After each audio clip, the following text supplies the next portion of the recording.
Hello best friend and welcome back to my channel. I hope you're having a fabulous day. This is the first time you're watching my channel. My name is Sebastian and I welcome you guys with open arms. I do pop culture videos every single day. So if you're looking for a new messy best friend, you have found me. Grab a snack girl, grab a drink girl, hit that subscribe button girl. I'd be very grateful. Listen girl, we gotta talk.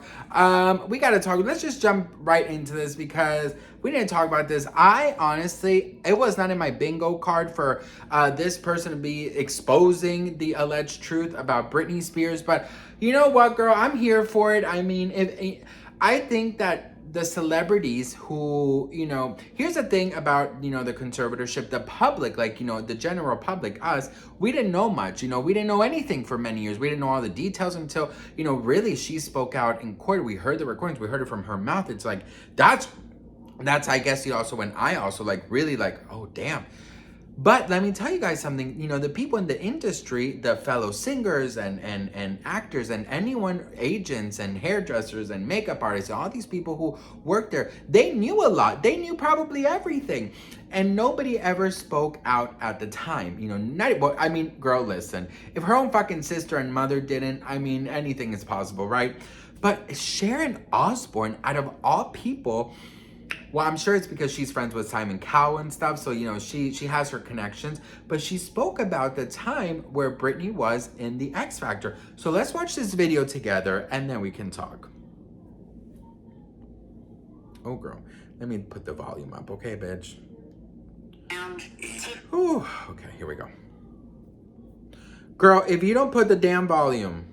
She's happy. Britney Spears, she's happy doing her dances every day, flipping her head around, tits out. Isn't she a little crazy? She's a victim.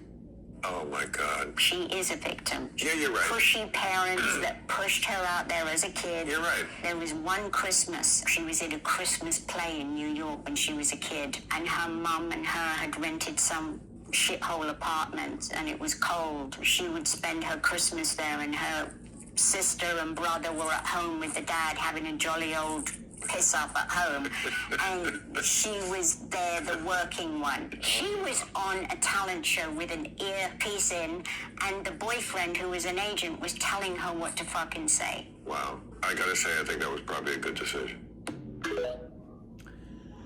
Oh, so lots to unpack there. I don't know how Sharon knows about the Christmas, thing, but I could definitely believe it. I think that Britney was seen as a workforce more than a daughter since a very young age. I think that her parents saw that she was very talented. I think that her parents saw that people gravitated towards her. And I also think that, they were like, you know what, this is our way out. This is our lottery ticket. And we just got to put her to work, like a horse. What is it called? Like a workhorse, whatever the fuck that's called. So the Christmas thing, I definitely believe. I've always said that I believe Britney's trauma, Britney's anger, Britney's sadness, Britney's emptiness for some things, I think it really began when she was a very young child. I think when you're a very young child, you are so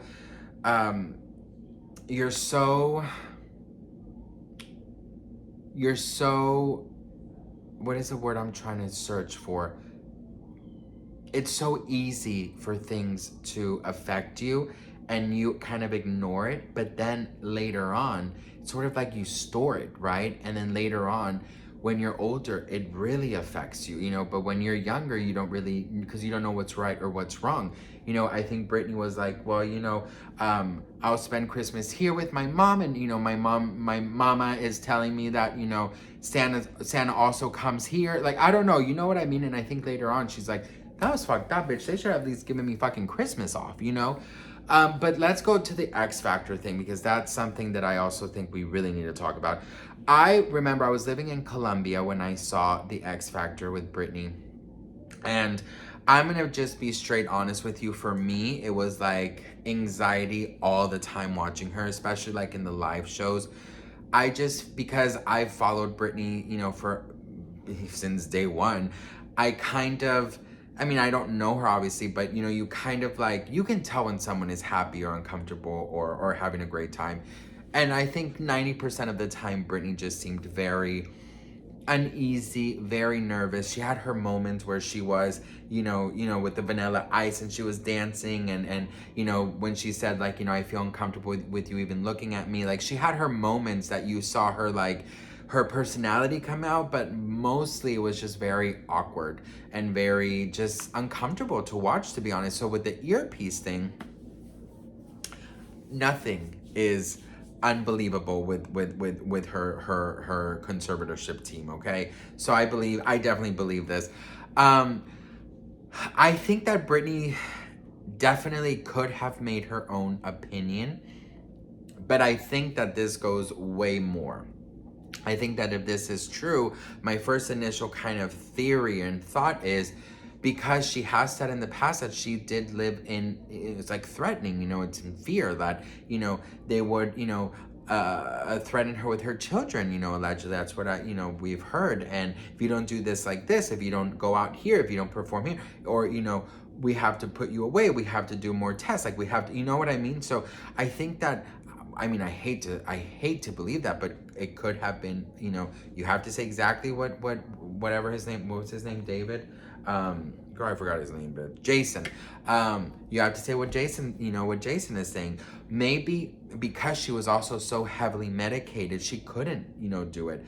And one thing that I read a tweet from somebody who was at some of the tapings, and this honestly really broke my heart, because the tweet was basically saying that this person was there for the taping, and that while they were like in commercial breaks, he saw that every single time that they would cut to commercials, her team would come and get her, while Simon and L.A. Reid and Demi Lovato would stay in the judge panel. She would be whisked away. She would come back when they were ready to film again, and that she didn't talk. And if she was there while they were maybe like doing something on stage or something, preparing for the next taping or shot, no, she wouldn't interact with anybody. And I've also read before that Demi Lovato would often try and talk with her, and that Britney would smile and try and talk. And there was one taping that I remember reading about a fan's experience, that Britney was talking a lot to Demi Lovato in this specific day, and she was talking and talking and talking. And I read that her team got a little bit worried and kind of stopped the conversation from continuing. Obviously was not there, so take that with a grain of salt. So of course, allegedly, but I could definitely see that happening as well. If Britney I do believe that if Britney would get too comfortable with someone, I think that they would be very scared to let any kind of things out. You know what I mean? So I think that this whole thing is just so sad. One thing that I hate is the word victim. And Britney, I know, hates it as well. I think Britney is not a victim. I think she is a survivor. I think that what was done to her was, in my opinion, this was abuse. And I think that what was done to her, they will have to pay in hell. You know what I mean? They'll have to pay, and hopefully they'll pay in person, but they're also gonna fucking pay in hell. That's what I'm gonna say about that. And you can tell that Britney definitely still carries a lot of that anger, sadness, trauma, and maybe even the after effects of all the medication that she was given. That's why when people make fun of her, you guys, it breaks my heart, because I'm like, I would love to see a normal person being put through that for 14 years, and we only know maybe for 40% of the story. When her book comes out, we're gonna know a lot more. So I would just love for somebody who is over here so fucking brave behind their screens, just saying, oh my God, she's crazy, oh my God, she's so erratic, oh my God. I would love for them to just go through at least 1 year of what Britney went through and see how picture perfect they're gonna be coming out of this fucking situation, okay? That's what I have to say about that. But anyways, what do you guys think? Let me know in the comments below. I'd love to hear from you guys. I am so thankful and grateful for each and every one of you. I don't take any of you guys for granted, and I'll see you guys in my next video.